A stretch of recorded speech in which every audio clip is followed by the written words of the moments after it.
tuvimos que hacer frente a la crisis que nos venía de afuera, en lugar de destinar recursos y fondeo, como tuvieron que hacer aquí en Alemania, en Francia, en Estados Unidos y en todo el mundo desarrollado, que tuvieron que salir a sostener los bancos para que no se cayeran, nosotros esos recursos fiscales, en lugar de dárselos a los bancos, los inyectamos en la economía real. Al inyectarlos en la economía real, fuimos el segundo país, según Naciones Unidas, después de China, que más medidas de carácter fiscal tomó para hacer frente a la crisis. Esto nos permitió sobrellevar el año 2009 con un mínimo aumento de la tasa de desempleo, que lo bajamos ya nuevamente al 7.9. ¿Por qué? Porque el gran objetivo que nos pusimos, que me puse durante el año 2009, fue sostener el vínculo laboral, que no despidieran gente. Yo me acuerdo de una reunión, y siempre la cuento porque es una experiencia casi sociológica. En marzo, más o menos, en febrero, me vino a ver la Confederación General del Trabajo, con todo su plana directiva, para pedir que sacáramos leyes donde se impidiera el despido o se volviera a la doble indemnización o triple indemnización. Y yo les dije que no iba a tomar ninguna de esas medidas, que objetiva y discursivamente sonaban muy bien, que iba a estar toda la sociedad de acuerdo, pero que iban a tener efectos totalmente opuestos a los objetivos que perseguíamos, porque uno puede tener los mejores objetivos. Esto lo aprendí no ahora, hace unas cuantas décadas atrás. Uno puede tener las mejores ideas, los mejores objetivos, los mejores sentimientos, pero si equivoca los instrumentos, se va al demonio. Y el camino al infierno está empedrado de buenas intenciones. ¿Qué dije entonces? No voy a sacar ninguna norma que lo único que va a hacer asustar al capital, que es lo más asustadizo que hay. Vamos a hacer acuerdos sector por sector, actividad por actividad, para lograr que no nos despidan gente. Porque el momento en que el gerente de personal firme el telegrama de despido es un minuto. Como también es muy corto el tiempo en que el correo le llega con el telegrama de despido al trabajador. Eso dura horas, 24, 48, 72 horas. Pero reconstruir ese vínculo de vuelta para ese trabajador puede demorar meses o años. Entonces el objetivo que me puse fue que no se destruyan los vínculos laborales, con acuerdos de los empresarios, acá poniendo salarios, allá haciendo un préstamo, allá reduciendo la jornada laboral. Algunas automotrices redujeron durante un tiempo sus salarios porque redujeron su tiempo de trabajo. No había una solución general, no había una regla general para todos, porque en la vida no hay reglas generales, y ustedes también lo saben. Hay principios básicos científicos, pero cada cosa tiene su regla, su régimen, sus cosas diferentes, que lo hace totalmente irrepetible frente al otro. Esto fue lo que hicimos y pudimos sostener la actividad económica, la recaudación, que cayó, claro, pero que también aumentamos las transferencias de capital para precisamente hacia el interior del país para evitar todo esto.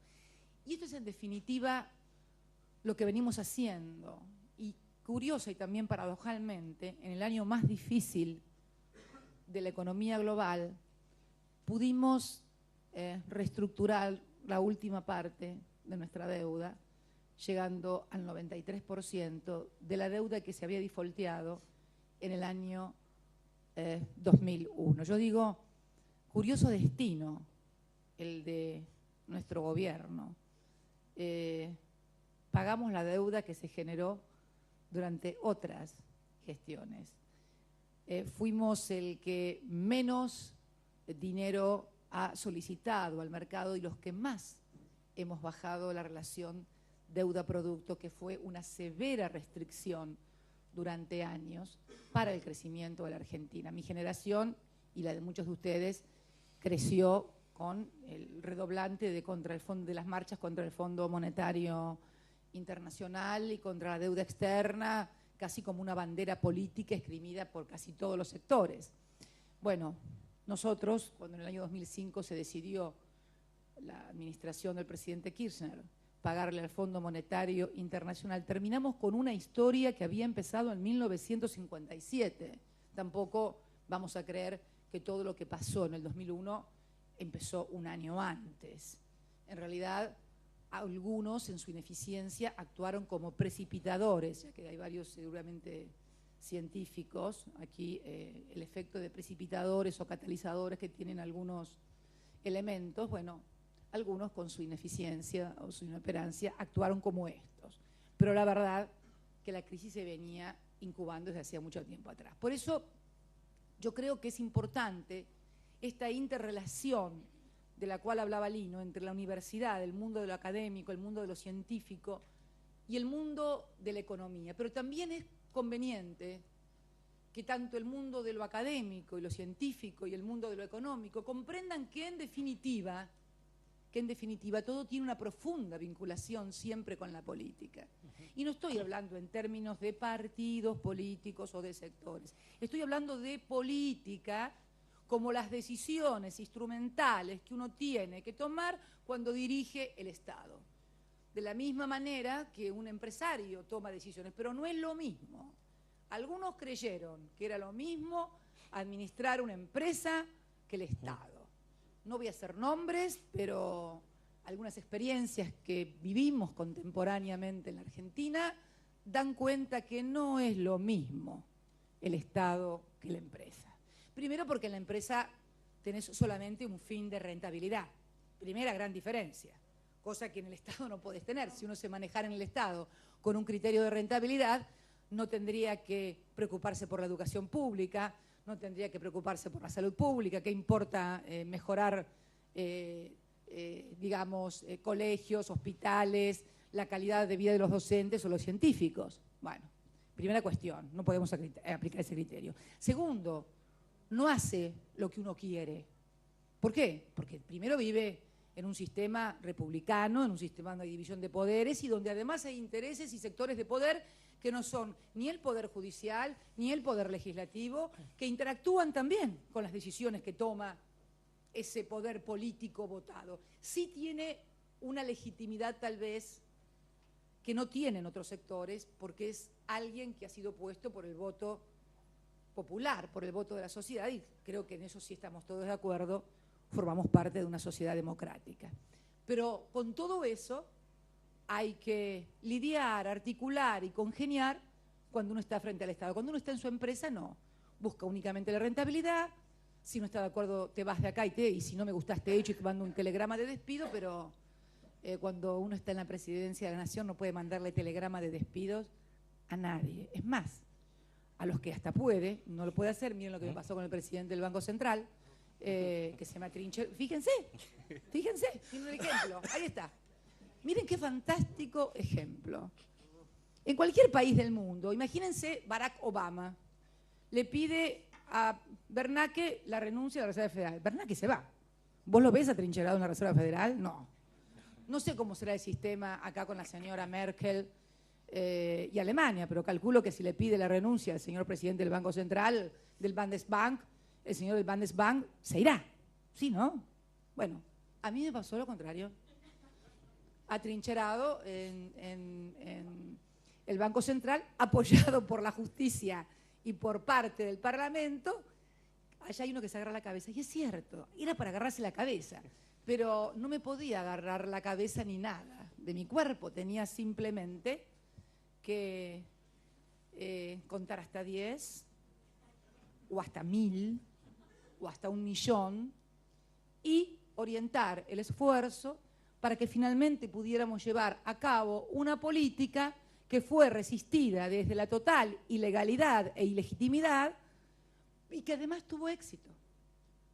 Porque fíjense, teníamos 47.800 millones de dólares en diciembre, cuando tomé la decisión y se atrincheraron en el Banco Central, y hoy, luego de pagar más de 5.000 millones de dólares, tenemos más de 51.300 millones de dólares en reserva, que es la reserva más importante que ha tenido su historia en la República Argentina.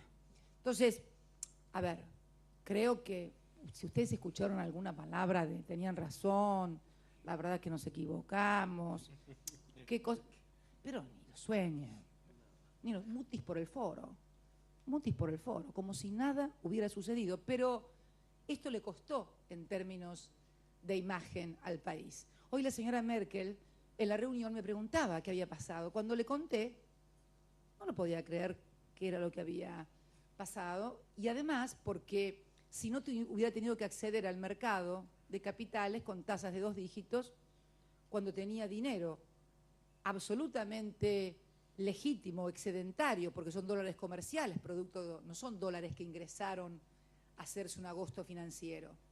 No, son dólares producto de nuestra balanza comercial, que es superavitaria, son dólares comerciales, tal vez los dólares más genuinos o legítimos que puede tener un país. La diferencia entre lo que vende y lo que compra. Dólar comercial. Eso es la mayor parte de acumulación de nuestras reservas. Es que hay otros protagónicos, eran de reparto algunos, subieron a protagónicos, algunos que estaban de extras subieron a reparto. Hubo en la película, que es esta historia del mundo, un movimiento global. Los extras han subido a reparto, los de reparto están peleando cartel, en fin.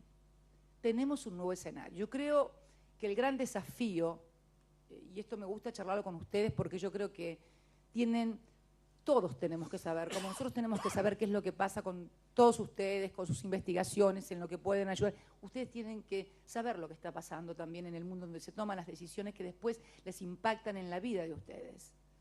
Yo creo que todos tenemos que salir un poco del closet en que cada uno se encierra, pero no mal, sino bien. Se encierra porque esa es su actividad, porque le gusta eso, porque no tiene otra actividad. Es como me pasaba ayer en la Feria del Libro en Frankfurt, precioso realmente, un orgullo para la Argentina, cuando Griselda Gambaro, bueno, ella como escritora dice en un momento dado, cuestiona y dice que siempre el escritor la derrota de las ideas, del mundo que sueña y que no puede lograr, y entonces yo le digo, después Griselda, yo pienso en la victoria, por eso vos sos escritora y yo soy militante política, por eso yo digo que hay roles y que no hay que ponerse nervioso, lo que tenemos que hacer es ver cómo podemos articular los distintos roles que cada uno desempeñamos para potenciarnos, para hacer sinergia y para poder vivir en un mundo cada vez más global y paradójicamente cada vez más enfrentado, más conflictivo, más expulsivo, más xenofóbico. Me preocupa. Y decía yo hoy que sería bueno, para terminar, porque realmente ha sido un día fatal hoy, para terminar, que sería bueno, digo, que quienes tienen un gran protagonismo a nivel global advirtieran de la necesidad de las reformas que necesitamos en todo, en los organismos multilaterales de crédito, en las organizaciones multilaterales de comercio internacional, en las organizaciones multilaterales como Naciones Unidas, en el Consejo de Seguridad, que ha dejado de reflejar la realidad, era un consejo pensado y diseñado para un mundo bipolar donde se sentaban con carácter permanente aquellos que podían apretar un botón y el mundo explotaba. Esto ya no está más. Quienes antes eran enemigos hoy están juntos, y si hay un lugar simbólico para demostrar que ese mundo que dio origen a ese Consejo de Seguridad que todavía sigue vigente se acabó, es esta ciudad, Berlín. Berlín dividida era ese Consejo de Seguridad, pero Berlín está más dividida y el mundo ya tiene otro tipo de divisiones que no pasan por este-oeste ni por ideas siquiera, sino por algo que tal vez implique un poco más de gravedad. Algunos lo quieren presentar como cuestiones religiosas y eso a mí me preocupa mucho. ¿Por qué me preocupa mucho? Porque en el mundo de las ideas siempre hay racionalidad. Más tarde o más temprano hay racionalidad. Cuando el enfrentamiento es escudándose atrás de la fe o de la religión, me parece que la cuestión se pone un poco más difícil y bastante más imposible de resolver. Por una razón, porque en el mundo de las ideologías vos tenías que explicar cuál era tu idea y por qué ibas a tener ese resultado. En el mundo de la fe, nadie tiene por qué explicar nada, porque hacen las cosas porque lo dice Dios. Y la verdad que yo soy creyente, pero no hago las cosas porque las dice Dios. Hago las cosas porque creo en las ideas y en un modelo de sociedad que hay que llevar adelante. Por eso digo que espero que quienes tienen grandes responsabilidades, más que la Argentina, vamos a tratar de ayudar en todos los campos en los cuales estemos, el año que viene presidiendo el G77 más China, sería bueno que tomaran cuenta de estas transformaciones antes que las transformaciones sean más violentas y entonces las modificaciones vengan no producto de la voluntad, sino de algo que no manejamos. Si uno mira la historia de la humanidad, advierte que los grandes cambios terminaron siempre luego de momentos de intensa y violenta conflictividad. Y por favor que nadie salga de aquí diciendo la presidenta de la Argentina está anunciando que se viene una tercera guerra mundial. Por Dios, nada que ver, por Dios. Lo digo como aclaración, como sé que hay algunos periodistas por allá al fondo, digo, a ver si mañana leo, los veo medio escondidos allá al fondo, pero están, ellos siempre están, son como el sol. Así que temo que mañana algún titular de algún matutino porteño diga la presidenta dijo en Berlín que se viene la tercera guerra mundial, tengan cuidado. Bueno, nada, sencillamente con mucho afecto, haciéndoles la misma invitación que Lino les ha hecho a que aquellos que quieran retornar a nuestro país puedan hacerlo, porque estamos convencidos sinceramente que en la ciencia, que en la innovación tecnológica está el salto cualitativo que la Argentina tiene que dar. El 17 de diciembre, con mucho orgullo, vamos a inaugurar la Max Planck en el marco del Polo Científico Tecnológico en una fábrica abandonada. Es muy emblemático, porque en esa fábrica, en el corazón de la ciudad de Buenos Aires, en las ex bodegas Giol, un lugar donde había murciélagos, arañas y ratas de 4 patas. De las otras también hay por ahí, pero bueno, pero no importa referirnos a ellas, son cuestiones menores. Hemos hecho en ese lugar abandonado, que supo ser industria, que supo dar trabajo a muchísimos argentinos, un lugar que también va a dar trabajo a muchos argentinos, pero un trabajo más calificado, un trabajo de valor agregado, un trabajo donde podamos poner ese inmenso capital forjado en la escuela pública, en la universidad pública gratuita, casi uno de los pocos modelos en el mundo que así sea. Y bueno, y agradecerles a todos ustedes la presencia aquí esta tarde, y las puertas están siempre abiertas. Los esperamos. Muchas gracias y muy buenas tardes a todos.